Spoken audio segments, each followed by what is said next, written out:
Hello et bienvenue dans Wedding Divan, le podcast dédié aux pros du mariage. Je suis Magali Zarka, formatrice du Wedding Gang, officiante de cérémonie laïque et ancienne wedding planner avec plus de 100 mariages à mon actif. Si tu es entrepreneur dans le milieu du mariage ou que tu souhaites te lancer, ce podcast est fait pour toi.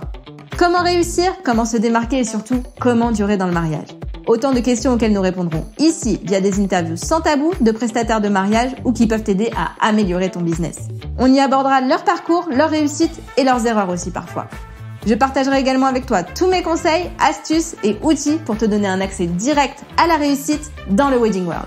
Allez, pose-toi dans ton canapé, écoute-nous dans ta voiture ou même en faisant la vaisselle et surtout, abonne-toi pour ne manquer aucun épisode. Hello le gang, j'espère que tu vas bien. Aujourd'hui, je te propose de plonger dans l'univers canon de Camille Marguet, la talentueuse créatrice de robes de mariée.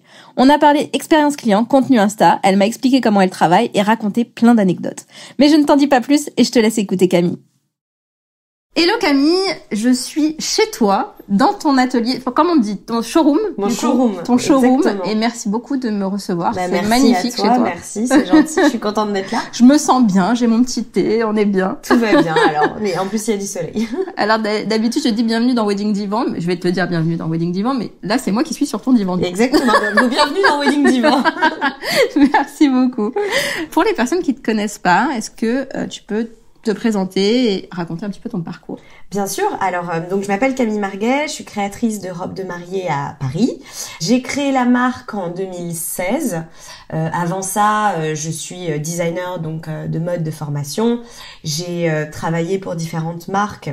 Notamment, j'ai vécu à New York pendant 3 ans où je travaillais pour Diane von Furstenberg. Donc là, je faisais vraiment je faisais plein de choses, mais je faisais de l'embellissement, je faisais du drapé, des tenues plus cocktail. Enfin, c'était un peu l'américaine, mais donc ça, c'était vraiment sympa. Et puis après, quand je suis rentrée en France, j'ai travaillé à Nice. Donc j'ai fait un New York-Nice, qui a été un peu particulier. Ah. Mais à Nice, je travaillais pour une marque qui s'appelle Façonnable. Donc beaucoup plus prêt-à-porter, beaucoup de chemises, du pantalon, alors sur la femme toujours. Donc voilà, mais ça a été hyper formateur pour plein de raisons, avec des belles rencontres aussi à la clé. Et puis c'est une fois que j'ai terminé ça où je me suis remis pas mal en question sur le métier, sur l'univers de la mode et tout. Et puis le mariage est venu un peu comme un cheveu sur la soupe. Ouais. À ce moment-là.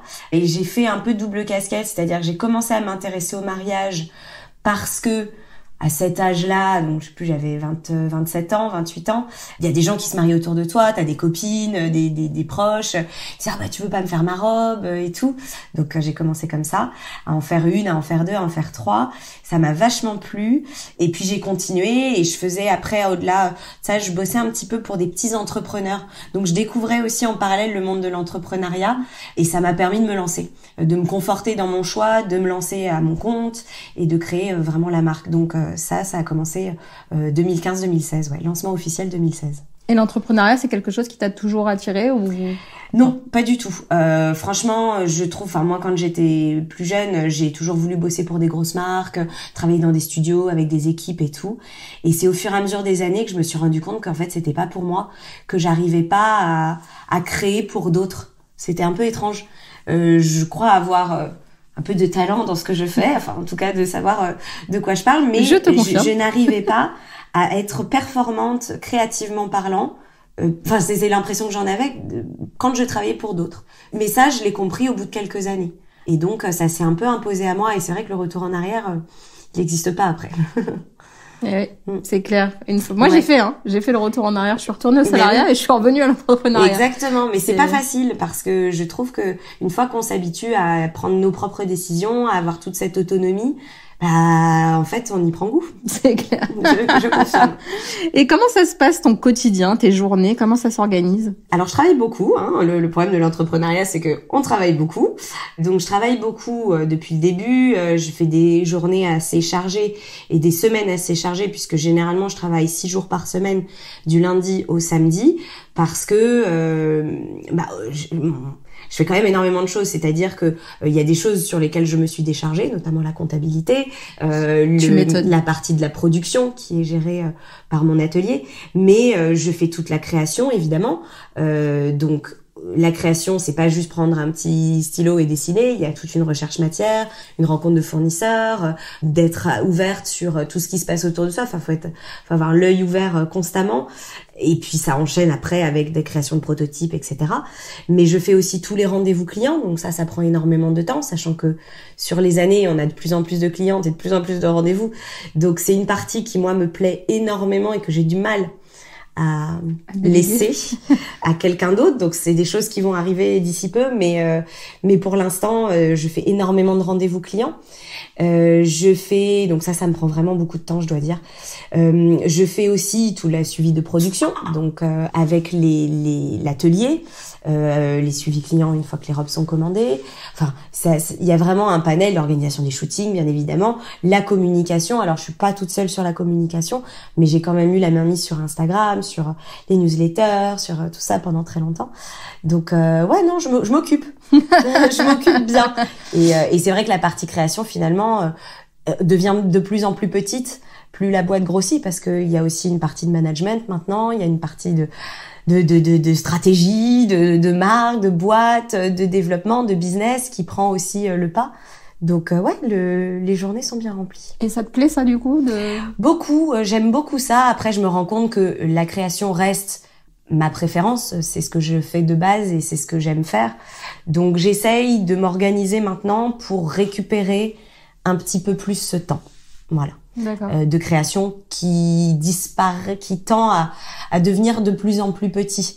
Mais bon, après, la partie création est aussi la partie pour moi presque la plus simple d'une certaine manière. Donc j'y passe peut-être moins de temps, mais parce que je le fais plus vite que ce que je fais moins bien et que du coup j'ai moins l'habitude. Donc, mais oui, il y a là en ce moment, on a des grosses questions de réorganisation pour pouvoir gérer justement toutes ces nouvelles tâches qui moi me plaisent, mais ce n'est pas ma spécialité. Donc c'est important de trouver les bonnes personnes. Et du coup, il y a combien de personnes dans ton équipe aujourd'hui ? On reste encore assez petit. On va avoir l'atelier, ils sont 2 à l'atelier. Donc il y a Mélodie et Octaï. Donc Mélodie qui est la chef d'atelier et Octaï notre couturier. Et j'ai donc une alternante qui est là en ce moment, donc qui va rester 1 ou 2 ans, qui va m'aider. Et ça fait plusieurs années que c'est comme ça, qui m'aide sur la communication. J'ai mon papa qui travaille avec moi. Je fais un business familial. J'ai mon papa qui travaille avec moi depuis quasiment, pas le début, mais depuis plusieurs années maintenant, qui fait lui toute la partie justement comptabilité, administrative. Il est super pour ça parce que vraiment, je sais pas comment je ferais s'il était pas là. Et puis j'ai mon mari qui commence à aussi mettre un petit peu le nez dedans, qui lui a cette partie plus business, plus stratégie, plus vision à long terme, et qui est de très bons conseils. Trop bien. Voilà, je crois que j'oublie personne et il y a moi. Il y a toi. Exactement. Comment ça se passe un accompagnement Camille Varguet quand on arrive en tant que futur marié, du premier message où qu'on t'envoie pour te dire voilà, j'aime beaucoup ton travail, j'aimerais bien essayer tes robes. C'est un vrai parcours. Enfin moi je le vois comme un vrai parcours. Donc j'aime voir ma mariée, enfin la mariée qui vient me voir, comme si c'était moi déjà. Je me dis pas, j'ai pas peur d'elle, je la tiens pas à distance.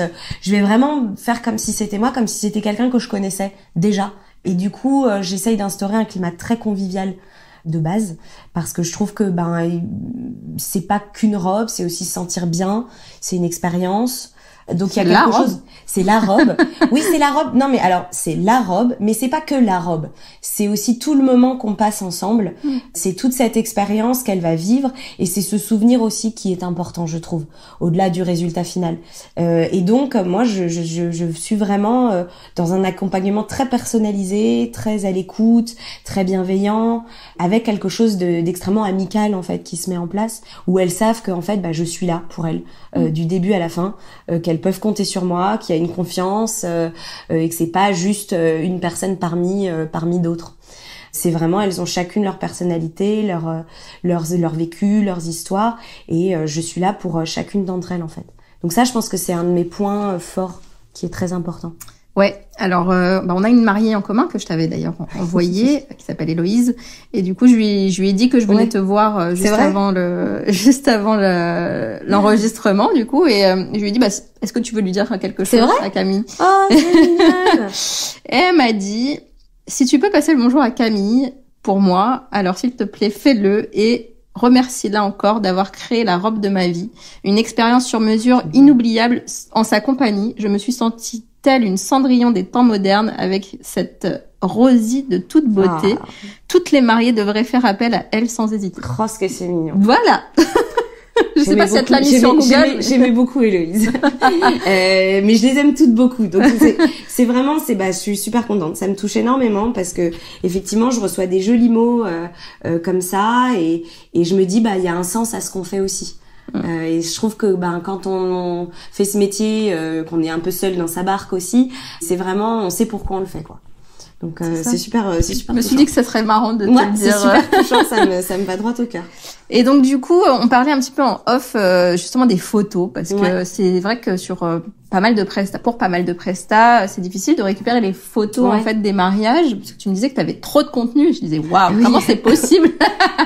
Oui. Parce que c'est vrai que la plupart des gens galèrent à récupérer les photos. Bon, moi je le mets dans mon contrat et en plus je fais souvent un livret avec les photos pour les futurs, enfin pour les mariés du coup après le mariage, donc je récupère forcément les photos. Mais voilà, comment tu fais?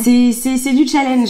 C'est vrai que j'en ai fait un point d'honneur et je dois admettre qu'on a beaucoup de contenu entre le contenu qu'on crée nous, donc des photos de shooting où on a un photographe qui est très généreux en photo, enfin même celui d'avant qui ils ont toujours été très généreux en photo. On a tout ce qu'on crée comme contenu au showroom pendant les rendez-vous. Donc je fais aussi beaucoup de photos de nos mariés quand elles sont en essayage, etc. Donc déjà, ça, c'est une bonne partie. Et puis après, c'est vrai que je fais un point d'honneur de récupérer les photos de mes mariés. Donc c'est un travail de fond. Comment tu fais? C'est ce qu'on appelle, comment dire, inception. C'est on plante une petite graine très vite dans leur tête que c'est nos meilleures ambassadrices, c'est notre carte de visite numéro 1 et que pour nous, c'est très important d'avoir leurs photos parce que, en fait, c'est pas toujours évident de se projeter sur des photos de mannequins, des collections. Par contre, quand c'est des photos de vrais mariés qui ont toutes une personnalité, un mariage, un corps, une robe différente, et ben en fait tout de suite on se projette mieux. Donc je plante une petite graine très vite en disant il faudra que tu m'envoies les photos, il faudra que tu m'envoies les photos, il faudra que tu m'envoies les photos. Et je pense qu'au bout de la centième fois où je dis tu m'enverras les photos, eh bien effectivement elles m'envoient leurs photos. Donc ça arrive de temps en temps qu'il y en a qui n'ont pas envie parce que elles veulent pas que ce soit partagé, ce que je peux comprendre, mais la plupart jouent le jeu parce qu'elles savent à quel point c'est important et je sais leur expliquer pourquoi c'est important. Donc voilà, et puis si elles m'envoient pas leurs photos, elles savent que je leur envoie un message, et que j'aurai leurs photos à un moment ou à un autre. Donc et que je viendrai les hanter à tout jamais. Donc voilà, donc elles sont plutôt chouettes et franchement, j'ai une chance infinie d'avoir des super photos de mariés qui ont des super photographes. Et donc c'est super plaisant de voir nos robes en action le jour J, c'est trop chouette. Trop bien. Donc j'ai beaucoup de contenu. Et puis du coup j'ai Luna qui est maintenant là en ce moment et qui est super forte et même celle d'avant qui me crée plein de choses, des super vidéos, des super réels, des super choses. Donc franchement là-dessus on a de quoi faire. On a de quoi faire. Justement, tu me disais, t'as la chance d'avoir un photographe, des photographes de tes mariages, des mariages de tes mariés, qui correspondent en fait finalement à ta ligne éditoriale. Oui, tout à fait. Est-ce que tu penses qu'il y a une corrélation entre, le niveau de robe que tu fais, les photographes du coup au niveau du mariage en fait? Peut-être. Je me dis toujours qu'on attire ce qu'on projette. Donc je pense qu'effectivement, j'ai aussi des mariés qui, comme je disais tout à l'heure, c'est moi, quoi. Enfin, donc, je suis cette mariée à chaque fois, c'est ce que je me dis. Donc, en fait, on s'inscrit dans des goûts qui sont similaires, dans des prestataires, des choix de prestataires qui sont similaires. Et donc, effectivement, elles choisissent souvent des très bons prestataires qui font des très jolies choses, que ce soit en termes de déco, de wedding planner quand il y en a, de lieux, et de photographes notamment, qui est quand même super important. Ouais, c'est ce que disait un peu Clémentine dans l'épisode qu'on a enregistré ensemble, c'est que la robe va donner le ton du mariage souvent. Oui, c'est vrai, la robe donne le ton. Non, mais c'est vrai, la robe donne le ton. Et puis je pense que Je sais pas, est-ce que les photographes aiment les robes? J'ai souvent des petits mots de photographes aussi qui me disent « Ah, la robe était super !» Donc ça leur donne envie aussi de faire des belles photos. Bah oui. D'une certaine manière, d'avoir une belle mariée, ça donne envie de faire une belle photo. Donc, c'est qu'on a tous bien travaillé. Comment tu conçois tes robes? Du coup, tu me parlais de ton atelier. Comment ça marche? Où est-ce que tu achètes tes matières premières? Où est-ce que c'est créé? Enfin, tu dis un atelier, donc c'est à Paris. Voilà, tout est créé ici à Paris. Nous, on a donc la partie création, donc c'est moi qui l'a fait, donc c'est évidemment ici que ça se fait, au showroom et au bureau. Et après, tout l'atelier est à Paris aussi, donc sous le regard attentif donc de Mélodie.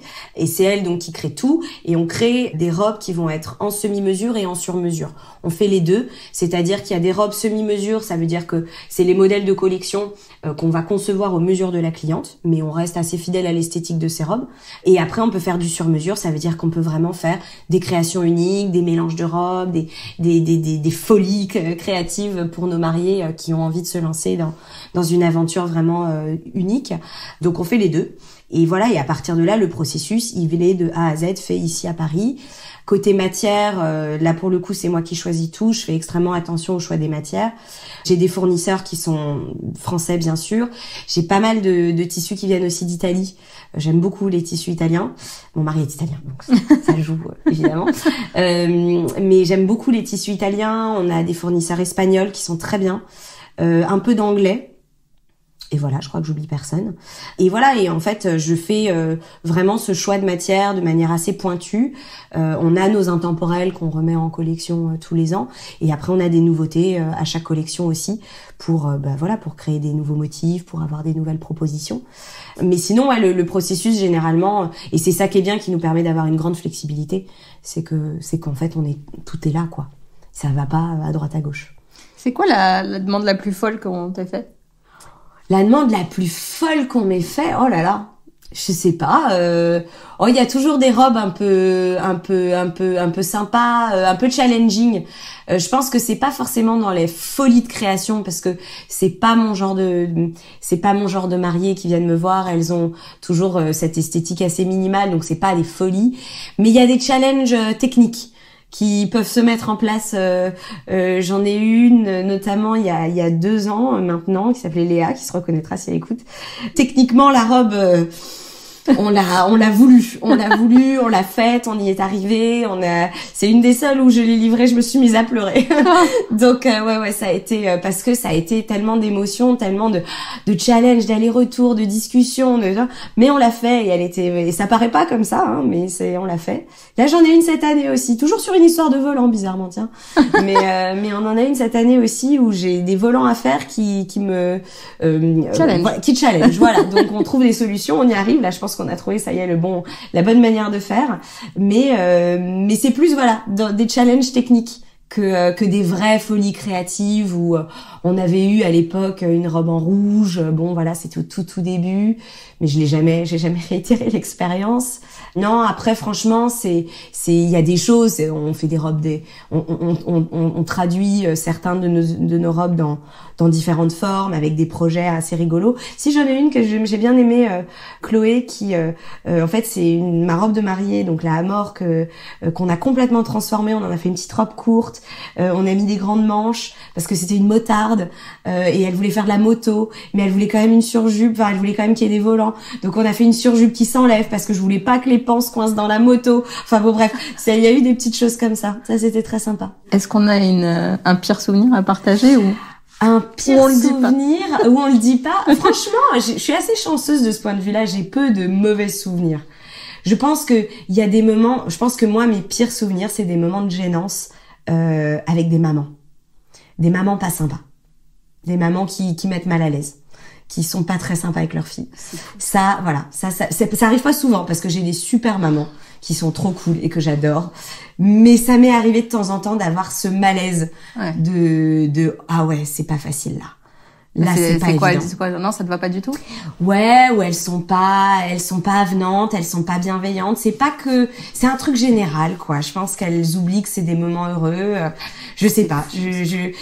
Mais ouais, pas sympa. Ouais. Pas sympa. J'en ai eu quelques-unes sur les quelques années qui se sont écoulées. Ça, c'est pas des moments que j'aime bien. Ouais, tu m'étonnes. Non, voilà.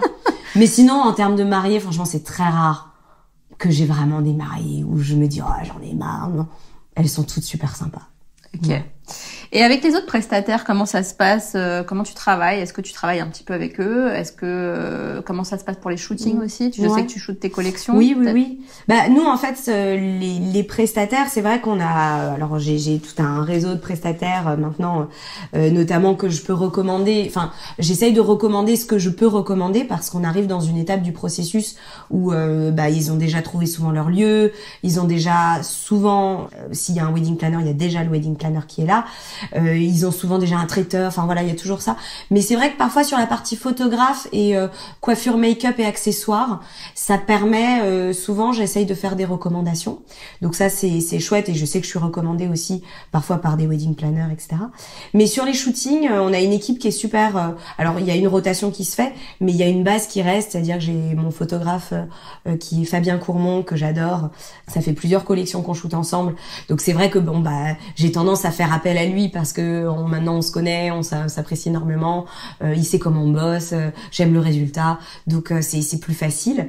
Mais par contre c'est vrai qu'il faut toujours retrouver, je change assez régulièrement de coiffure, make-up en fonction des géolocalisations du shooting aussi. Il faut trouver des lieux. Ça, les lieux, c'est toujours un peu compliqué, c'est pas toujours des lieux de mariage. Et puis des mannequins, donc c'est vrai que... Mais ça, c'est plutôt hors mariage, du coup, sur les shootings. Hein. Il y a que Fabien qui a arrêté le mariage aujourd'hui, mais qui continue... Arrêté, je savais pas, okay. Ouais, qui continue de travailler avec moi. Ça, j'aime bien. Merci Fabien. Ok, je vois des accessoires justement dans ton showroom. C'est de chez qui? On a pas mal d'accessoires. C'est vrai que j'ai augmenté là ces dernières années la proposition accessoires. On travaille notamment avec 2 créatrices. J'ai essayé de vraiment réduire le nombre de créateurs sur les bijoux. J'ai 2 créateurs que j'aime bien. Il y a Maison Sabène avec qui je travaille depuis le départ qui reste pour moi l'inévitable, qui fait des très jolis bijoux. Donc ça, nous, il marche très bien avec nos robes aussi. Et j'ai fait rentrer cette année Antémis Design, qui est super. C'est une chouette nana, elle est turque, elle vit à Paris et elle fait des jolis bijoux et qui est une proposition complètement différente de Maison Sabène. Donc c'est vrai que c'est deux propositions différentes. Et puis après, on a fait rentrer pas mal de bijoux fantaisie, qui sont pas des bijoux créateurs, qui sont vraiment du bijou fantaisie à petit budget pour les cérémonies religieuses, pour les cérémonies civiles, pour les témoins, les mamans, toutes celles qui veulent. On a aussi cette proposition-là. C'est top. Et du coup, tu fais aussi des pulls ou... Ouais, alors on a quelques petits sacs qui sont super jolis. Et on a le pull. Alors le pull, il est fabriqué en interne, donc ça fait pas partie des accessoires externes. Il est tricoté en interne. Si vous voulez tout savoir, c'est ma maman qui tricote et qui tricote très bien. Ah bah voilà, c'est vraiment un truc de famille, quoi. Oui, c'est vraiment un truc de famille. Elle sera très contente que je la cite. Et elle tricote très très bien et elle fait vraiment des très jolis pulls. Voilà, donc on a un petit peu effectivement d'accessoires sacs pour les cérémonies civiles. Ceinture, mais du coup c'est la ceinture Maison Sabène et après c'est du bijou fantaisie. Qu'est-ce qu'on a d'autre? On va avoir quelques culottes et soutien-gorge de chez Back to Glam. Ah oui. Ça c'est l'incontournable aussi pour être comme on dit, faut être pas top en dessous pour être belle au-dessus. Donc c'est pas les plus jolis, mais c'est vraiment les plus efficaces. donc ça on a les Back to Glam, on aime beaucoup. Je fais pas encore les chaussures, ça c'est peut-être un truc qu'il faut que je commence à réfléchir, mais je fais pas les chaussures encore. Je les envoie, je les recommande souvent. J'ai des prestataires que je recommande qui marchent très bien, mais je trouve que d'avoir un interne c'est encore un peu j'ai pas les chaussures. Ça fait un taf de plus. Ouais, voilà. J'ai déjà pas mal dans ma besace. Ok, écoute, est-ce que t'as quelque chose à rajouter avant qu'on passe aux questions que je t'ai pas envoyées? Ouais, bien sûr. Non, ça me paraît, je sais pas, je pense qu'on a dit pas mal de choses, je trouve, sur la manière d'entreprendre et travailler, mais je pense que c'est assez complet. Si tu devais donner un conseil à une créatrice qui se lance, ça serait quoi? Bon courage. Un conseil à une créatrice. Je pense que quand je revois comment je me suis lancée, bon déjà faut avoir la niaque, ça c'est, si t'as pas la niaque, faut pas y aller. Mais je pense qu'il faut être bien entouré. Je pense qu'il faut vraiment être bien accompagné dans sa vie perso. Comme évidemment dans son carnet d'adresses, mais je crois que l'accompagnement personnel, d'avoir une famille qui soutient, c'est très important. Je crois que j'aurais pas pu le faire si j'avais été vraiment toute seule, isolée. Et du coup, si tu devais lui donner ce conseil de de la première chose à déléguer, ça serait quoi du coup? La compta? Alors moi ça a été la compta, mais parce que vraiment c'est ce Pareil. que j'avais pas envie de faire. En fait, il y a un vrai problème de fond, c'est une question qui est difficile parce que ça dépend de l'appétence de chacun. Moi, je sais que j'ai délégué la compta par exemple parce que c'est pas mon domaine. J'ai aussi tout de suite décidé de déléguer tout ce qui était la partie couture, patronage couture. J'en ai fait, mais j'en faisais pas beaucoup. Et tout de suite, j'ai décidé de mettre ça entre les mains de quelqu'un qui était plus spécialiste. Mais je sais qu'il y a des créatrices qui font elles-mêmes leur modèle. Mais c'est une autre manière de fonctionner. Ça dépend de chacun, de ce qu'il aime faire. Je sais que j'étais plus forte sur la communication, l'image de marque. J'ai gardé ça entre mes mains pendant longtemps. Donc je pense que il n'y a pas de bonne réponse. Ça dépend vraiment de ce qu'on aime faire, de ce qu'on n'aime pas faire, de ce qu'on sait faire et de ce qu'on sait pas faire. Et en fait, il faut garder ce qu'on sait faire et il faut se déléguer de ce qu'on sait pas faire. Voilà. C'est clair. Mais ça dépend de chacun. Après, faut quand même, garder un œil dessus. C'est important. De toute manière, en tant que chef d'entreprise, on peut pas se dire je ferme les yeux sur telle partie, je délègue à 100%. Il y a toujours une supervision, c'est évident.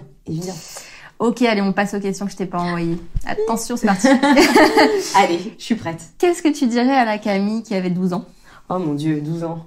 Ouais, je prends le pire âge. Attends, il faut que je me souvienne. Entre 12 et 15. Le pire âge. Entre 12 et 15. Le pire. Moi, mon pire âge, il a été jusqu'à bien 17 ans. 18 ans, ouais, c'était pas Jojo. Je pense que j'y aurais pas cru. Franchement, c'était pas du tout c'était pas le projet. J'ai toujours voulu travailler dans la mode, mais j'aurais jamais cru que je ferais ça. Que je serais dans l'univers du mariage, que je serais à mon compte. Alors tu lui dirais quoi? Bah, je lui dirais franchement, bien joué. Moi, je me dis, c'est pas mal aussi de regarder avec bienveillance le parcours qu'on fait parce que j'ai bossé très dur. Alors, j'ai eu sur plein de terrains beaucoup de chance d'être bien accompagnée, mais j'ai quand même bossé très très dur. Je pense que je peux regarder en disant, t'as mené ta barque, bien, c'est bien. Ouais. Parfait. Là-dessus, je sais pas mais je pense que il faut savoir apprécier ce qu'on a et à ce qu'on arrive à faire. C'est clair. Ouais. Et est-ce qu'il y a une phrase que tu dis à tes équipes ou aux gens que tu as envie de motiver en fait, que tu pourrais dire au Wedding Gang aujourd'hui? Au Wedding Gang pour les motiver. Ouais, je pense que moi je suis quelqu'un d'assez enthousiaste de base. Je regarde la vie avec beaucoup de positivité et je pense que il faut se lever le matin en se disant qu'on aime ce qu'on fait quoi, parce que et je pense que si on regarde les choses comme elles sont, je trouve qu'on a quand même beaucoup de chance. Je me le dis souvent et je le dis souvent aux gens qui m'entourent, je trouve qu'on a beaucoup de chance. Le petit problème n'est qu'un petit problème. On n'a pas de gros problèmes. Problème de riche, quoi. Ouais, on n'a pas de gros problèmes et je pense que tout ce qu'on fait, on est capable de le surmonter. Je pense vraiment que ça, faut pas le perdre de vue et que faut pas se noyer dans les petits problèmes. Ce n'est que des petits problèmes. Okay. Et de quoi tu es la plus fière? Dans la vie. Dans la vie, en général. Ouais. Je suis fière. Après, je suis fière en perso. Je suis fière de ma famille. Je suis fière de mon mari. C'est normal. Je suis fière de mes amis, des gens je suis fière des gens qui m'entourent en général. Je trouve que ça, et je pense que c'est en lien avec ce que j'ai réussi à créer.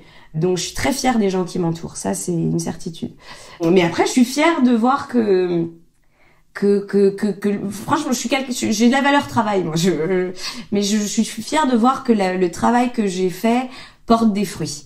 Ça, je dois dire, bon, c'est encore, on reste une petite boîte, il y a encore plein de choses à faire, mais ça, je suis assez fière de voir que, on montre qu'on peut y arriver. Ça, ouais, voilà. Et qu'est-ce que je peux te souhaiter pour cette fin d'année 2023? Plein de choses. Il y a plein de choses en tête, il y a plein de choses en cours, il y a plein de remaniements. On peut souhaiter que tout se passe comme il faut et que j'arrive à mener tous les projets bien comme il faut. Ouais, j'en suis sûre. Ouais, il y a beaucoup de boulot là en perspective, beaucoup de remaniements, beaucoup de choses qui, j'espère, vont se passer dans les prochaines années. Donc voilà, j'espère que tout sera bien mené à terme et que on va continuer comme ça. Eh ben, je te le souhaite en tout cas. Merci beaucoup pour ton accueil. Merci, c'est gentil. Et à très vite, super. Camille. Très intéressant en tout cas. Merci. Merci à toi. Et voilà le gang, j'espère que cet épisode t'aura plu et que tu auras aimé plonger dans l'univers du showroom de Camille Marguet.